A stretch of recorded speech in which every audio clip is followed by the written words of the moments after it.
अब बात करते हैं मध्य प्रदेश के अनूपपुर जिले की, जहां मिड डे मील योजना फेल साबित हो रही है। ज्यादातर स्कूलों में बच्चों को मिड डे मील नहीं मिल रहा है। अनूपपुर प्रदेश के खाद्य नागरिक आपूर्ति मंत्री का गृह जिला है और इसके बाद भी बच्चे मिड डे मील से वंचित हैं। कई महीनों से बच्चों को मिड डे मील नहीं मिला, तो कहीं खाना तो मिलता है, लेकिन बच्चों का कहना है कि जब से मिड डे मील बंद हुआ है तब से खाने के लिए घर जाना पड़ता है, जिससे पढ़ाई का तो नुकसान होता ही है, साथ ही किसी बड़े के साथ ना होने की वजह से रास्ता पार करने में भी दिक्कत बच्चों को होती है। यहाँ स्कूल आ जाते हैं हम लोग जल्दी कि भोजन मिलेगा, हम लोग पढ़ाई ना छूटे। तो यहाँ 2-3 महीने से हो गया चावल नहीं आ रहा है। तो मामा जी से निवेदन है कि कुछ वो करें, हम लोग बच्चे। खाना नहीं मिलता है स्कूल में? सर जी, हम घर से जल्दी आ जाते हैं स्कूल कि स्कूल में खाना मिलेगा, जल्दी पढ़ लेंगे, पर स्कूल में भी खाना नहीं मिलता है। यहाँ हम लोग जल्दी आ जाते हैं स्कूल, तो ये लगता है कि स्कूल में हमको खाना भी मिल जाए, तो नहीं मिल पाता है। क्योंकि यहाँ खा अभी 8-10 दिन लगभग खाना बंद था, इसकी शिकायत आपने कहीं कराई है? जी हाँ, अब मैम प्रिंसिपल क्या गिलास था, प्रिंसिपल सर हमारे लिख के बीआरसी को दिए हैं, बीआरसी से ऊपर कार्रवाई की गई है। क्या क्या बनता है खाने? मेन्यू के हिसाब से बनता है कि ऐसे ही करते हैं? मेन्यू के हिसाब से नहीं बनता, महीने में एक बार पूड़ी बनती है और डेली दाल चावल सब्जी बनता है। यहाँ 2 तारीख से खाना नहीं बनता। 2 तारीख से खाना बनता है। इतने दिन बच्चे लोग कहाँ खाना खाते थे? घर से टिफिन लेके आते। हाँ, शिकायत बीआरसी में किए, प्रिंसिपल को भी दिए, सब जगह। उसमें हम लोगों ने जो बाहरी शालाओं की जो आईडी है वो मैप्ड कर दी है, लेकिन कुछ टेक्निकल इशू आ रहा है। उसके संबंध में हम लोगों ने भोपाल स्तर से बात की है और वहाँ से उसका टेक्निकल इशू का रिजोल्यूशन हो जाएगा। तो फिर बाद में उसमें उस आईडी में हमारे स्कूलें दिखने लग जाएगी, तो फिर बाद में उसका जो पुराना रिमेनिंग है वो भी मिल जाएगा। तो उसमें हम लोग डेली चर्चा कर रहे हैं, जैसे ही प्रॉब्लम शॉर्ट आउट होती है हमारा रेगुलेशन में। और हमारे साथ जी मीडिया संवाददाता पेंड्रा से दुर्गेश बिसेन जुड़ चुके हैं। अनूपपुर से अभय पाठक हमारे साथ जुड़े हुए हैं। दुर्गेश, पहले आपका रुख करूंगी। छात्रावास की जो तस्वीरें हैं वो चिंताजनक है। आप वहां पर पहुंचे हुए थे, आपने स्थिति भी दिखाई कि किस तरीके से बच्चों को टमाटर की चटनी के साथ चावल दिया जाता है, फंड भी रिलीज होता है और मेन्यू भी डिसाइड किया जाता है, लेकिन बच्चों को खाना क्यों नहीं मिल रहा? कौन डकार रहा है ये पैसा?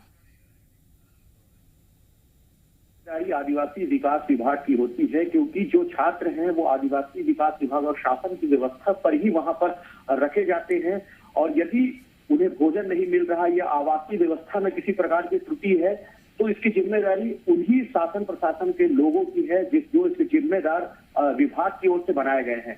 दूसरी महत्वपूर्ण बात है कि जो मेन्यू चार्ट बनाया जाता है, जिसके हिसाब से बच्चों को भोजन दिया जाता है, उसमें न्यूट्रिशन का भी ख्याल रखा जाता है कि सुबह उन्हें क्या सब्जी देना है, शाम को क्या देना है, दाल क्या देना है, और साथ साथ यह भी है कि बच्चे को हॉस्टल में रुकने की रुचि लगातार बनी रहे, इस तरह से मेन्यू तैयार किया जाता है। अभी जो हमने गौरेला पेंड्रा मरवाही जिले में देखा, ये तस्वीरें गौरेला विकास खंड की है, और यहाँ का क्योंकि जो हॉस्टल है वो एक काफी प्रतिष्ठित हॉस्टल माना जाता है और माना जाता है कि यहाँ पर व्यवस्थाएं सही होती है।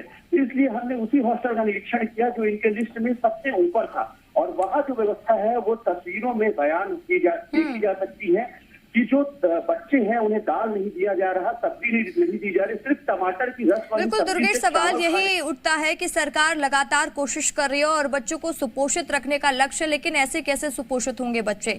तो अनूपपुर का रुख कर लेते हैं।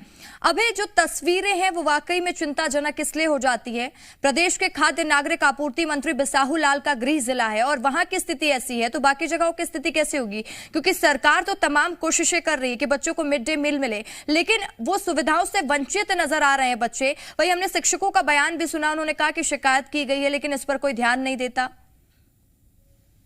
जी बिल्कुल, आपका कहना एकदम सही है कि शिक्षक भी परेशान हो चुके हैं। शिक्षकों ने एक ग्रुप बनाया हुआ है और उस ग्रुप पे वो डेली रोजाना अपडेट करते हैं कि आज इस विद्यालय में मध्याह्न भोजन नहीं बना है, तो और उसमें अधिकारी वर्ग के लोग भी जुड़े हुए हैं। उसके बावजूद उस पर कोई प्रकाश नहीं, कोई किसी प्रकार की कोई कार्रवाई हो नहीं रही है। और यहाँ तक जो कि बच्चों का यह भी कहना है कि जिस वजह से मतलब जो लोग ज्यादातर जो है तो शासकीय स्कूलों में गरीब वर्ग के बच्चे पढ़ते हैं और उनके लिए यह महत्वाकांक्षी योजना शासन ने बनाई थी कि मिड डे मील स्कूल में ही मिलेगा तो बच्चे पढ़ाई के प्रति आकर्षित होंगे और पढ़ाई के में ध्यान देंगे। लेकिन जब सरकार की यह योजना पूरी तरह से जो है तो फलीभूत नहीं हो रही है जमीनी स्तर पे, लेकिन अधिकारी वर्ग जो है तो उनका कहना, उनकी जो दलील है, उनसे जब बात की गई तो उनका कहना यही है कि जब से एक साला एक परिसर हुआ है, मतलब जुलाई से करीब एक साला एक परिसर हुआ है, उसी परिसर की वजह से तो जो समूह के लोग थे तो हर समूह की आईडी अलग अलग थी, जिसकी वजह से जो समूह सप्लाई करते थे खाद्यान्न विद्यालयों में, तो उसकी वजह से यह गड़बड़ी पैदा हो गई है। उसके बावजूद जो है तो सितंबर माह से हर विद्यालय में इसी प्रकार की गतिविधियां चल रही। कहीं पे 15 दिन का खाना आता है, कहीं पे 15 दिन का खाना नहीं आता, कहीं पे कई महीनों से भी बंद है। और कुछ स्कूलों में तो यह भी देखा गया है कि अगर मान लीजिए वहां पे 100 या 150 बच्चे पढ़ते हैं तो 100 का ही खाना आ रहा है।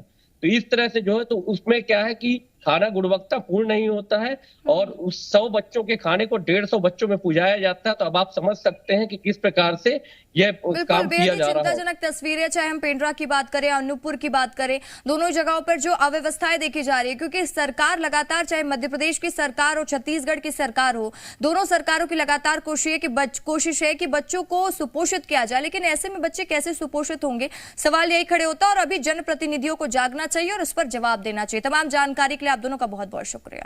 खबरों में बने रहने के लिए आप हमारे फेसबुक, ट्विटर और इंस्टाग्राम पेज को फॉलो कर सकते हैं। लेटेस्ट अपडेट के लिए आप हमारे यूट्यूब चैनल को सब्सक्राइब भी कर सकते हैं और हाँ, बेल आइकन पर क्लिक करना ना भूलें।